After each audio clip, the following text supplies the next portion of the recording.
अगर आप भी वृंदावन जाते हो तो हो सकता है 2 पार्ट में डिवाइड हुए लोगों में से एक पार्ट का हिस्सा आप भी हो। वृंदावन के अंदर जाने वाले करोड़ों श्रद्धालुओं में से ऐसे हजारों और लाखों श्रद्धालु हैं जो आगे चलकर 2 पार्ट में डिवाइड होते हैं और उनमें से कुछ चले जाते हैं ऊंची ऊंची इमारतों की चकाचौंध की तरफ।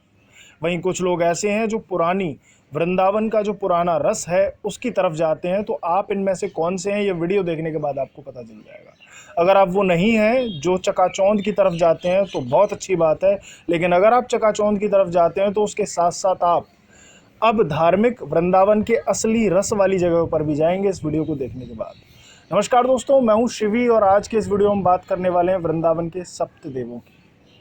वृंदावन के अंदर 7 ठाकुर हैं जिनके दर्शन बहुत कम लोग करते हैं। सबसे ज़्यादा लोग बांके बिहारी जी के दर्शन करते हैं, लेकिन बांके बिहारी जी के अलावा भी 6 अन्य ठाकुर वृंदावन के अंदर और हैं जिनके बारे में आज आपको इस वीडियो में पूरी जानकारी मिलेगी। उनकी लोकेशन क्या है, उनकी कथा क्या है, उनका मंदिर आप किस तरफ जाएंगे तो कहाँ पड़ेगा, ये सारी जानकारी आपको 7 से 8 मिनट के आज इस वीडियो में मिलने वाली है। तो हमारे साथ इस वीडियो में जुड़े रहिए। तो आप लोग अगर ध्यान से देखेंगे तो इस इमेज में सप्त देवों की तस्वीर दे रखी है।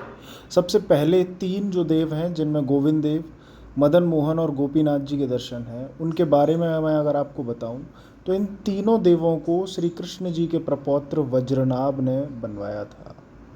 आप लोगों को मैं बताना चाहूँगा कि भगवान कृष्ण के जाने के बाद जो 16,100 रानियाँ थीं वो उनके विरह में बैठी रहती थी। तो अपनी माताओं के लिए वज्रनाभ जी ने ये सोचा कि मैं क्यों ना भगवान कृष्ण की एक ऐसी प्रतिमा बनवाऊं जिस प्रतिमा को देखकर वो भगवान कृष्ण के यहाँ होने का अनुभव करें।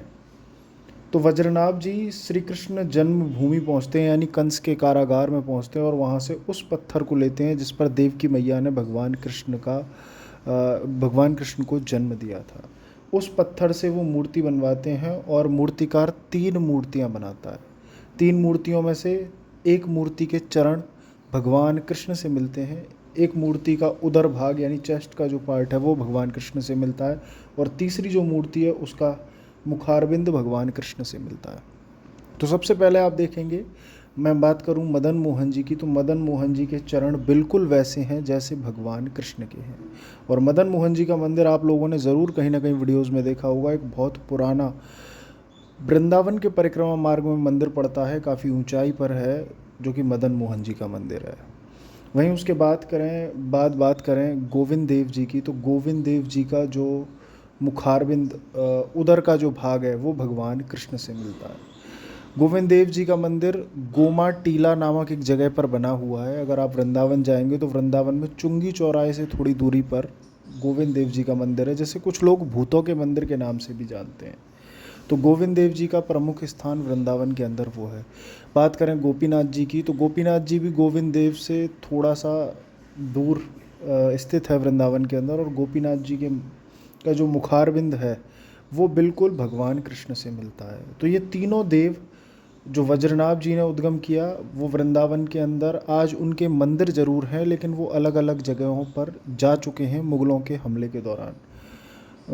गोविंद देव और गोपीनाथ ये दोनों जयपुर के अंदर हैं और मदन मोहन जी करौली के अंदर हैं। वो भी एक अलग कहानी है, अगर आपको जाननी है तो कमेंट कर दें। बात करें चौथे हमारे जो देव हैं वो हैं जुगल किशोर। जुगल किशोर जी के उद्गम के बारे में ज़्यादा जानकारी नहीं मिलती है, लेकिन पन्ना एक मध्य प्रदेश में जगह है, वहाँ के एक दरबारी थे किसी राजा के, तो उनको रात में स्वप्न आया और जुगल किशोर जी ने अपने कुएं के अंदर होने की बात कही। तो जुगल किशोर जी को कुएं से निकाला गया और उनका मंदिर भी वृंदावन के अंदर स्थापित किया गया। मैंने अब तक आप लोगों को 4 देवों की कहानी बता दी, जिसमें मदन मोहन जी, गोपीनाथ जी, गोविंद देव जी हैं। मदन मोहन जी आज इस समय करौली में हैं, लेकिन वो वज्रनाभ ने स्थापित किए थे।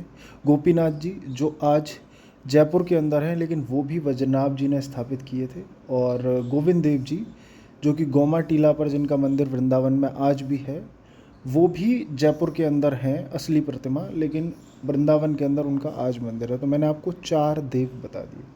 अब बात करते हैं श्री राधा रमन जी की।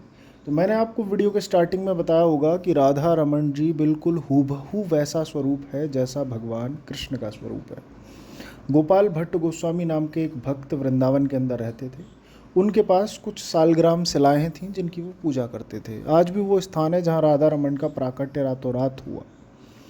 तो एक सेठ आता है, वो श्रृंगार का सामान भगवान कृष्ण का सभी भक्तों को, संतों को भेंट कर रहा था। तो गोपाल भट्ट गोस्वामी उसे देखकर आंखों में आंसू ले आते हैं कि मेरे पास भी अगर भगवान कृष्ण की प्रतिमा होती तो मैं इस श्रृंगार को उनके शरीर पर विराजमान कर पाता।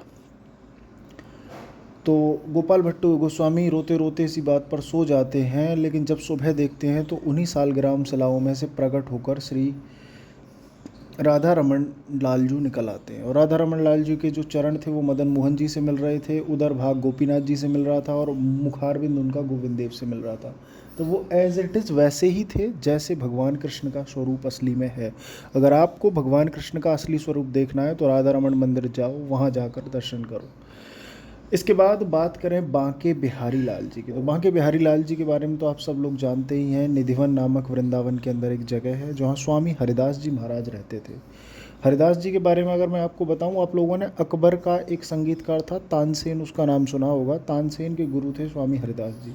उनके शिष्यों ने जब उनसे प्रार्थना की कि हमें भी श्री राधा कृष्ण के स्वरूप के दिव्य दर्शन करने हैं, तो उन्होंने निधिवन के अंदर अपनी भक्ति, अपनी गायन से प्राकट्य किया श्री राधा रानी और श्री बांके बिहारी लाल जी का। जब आगे चलकर उन्हें पता चला कि श्री राधा रानी की सेवा के लिए हम आभूषण वगैरह कहाँ से लाएंगे, कैसे श्री जी की सेवा करेंगे, तो श्री जी की जो प्रतिमा थी वो भी बांके बिहारी जी के अंदर समाहित हो गई। बांके बिहारी जी पर आज वृंदावन में लाखों करोड़ों श्रद्धालु आते हैं, तो मुझे ज़्यादा बताने की ज़रूरत नहीं है। लेकिन एक चीज़ मैं आपको बताऊँ, बांके का अर्थ होता है टेढ़ा, और बांके बिहारी जी का जो स्वरूप है वो टेढ़ा है। ब्रजवासी प्यार से तो कृष्ण को टेढ़ी टांग वाला या टेढ़ो कहते ही है। आगे बात करूं श्री हित हरिवंश राधा वल्लभ जी की। तो श्री हित महाराज जो थे, उन्हें ऐसा बताया जाता है कि ये इनका प्राकट्य उन्होंने किया था। और कुछ लोग ये भी बताते हैं कि श्री हित हरिवंश जी महाराज को जब शादी हुई थी तो दहेज में श्री राधा वल्लभ लालजू मिले थे। तो ऐसी कुछ कहानी वृंदावन के सप्त देवों की मैंने आप लोगों को बताई। इन सप्त देवों के मंदिर आज वृंदावन के अंदर हैं। इनमें से 4 देव आज वृंदावन के अंदर नहीं हैं, जिनकी प्रतिमाओं को बाहर ले जाया गया था औरंगजेब के आक्रमण के दौरान, लेकिन मंदिर आज भी विराजमान वहाँ हैं। तो इन 7 मंदिरों के दर्शन करके आपको कहीं ना कहीं उस रस की प्राप्ति होगी जो एक्चुअल में वृंदावन का रस है। अब मैं आप लोगों को लास्ट में एक और चीज़ बताना चाहूँगा कि ये मेरा कॉन्टैक्ट नंबर दे रखा है। अगर आपको इनमें से किसी की भी लोकेशन चाहिए तो आप मेरे व्हाट्सएप नंबर पर मैसेज कर कर मुझसे इनकी लोकेशन ले सकते हैं और वृंदावन में जाकर इनके दर्शन कर सकते हैं।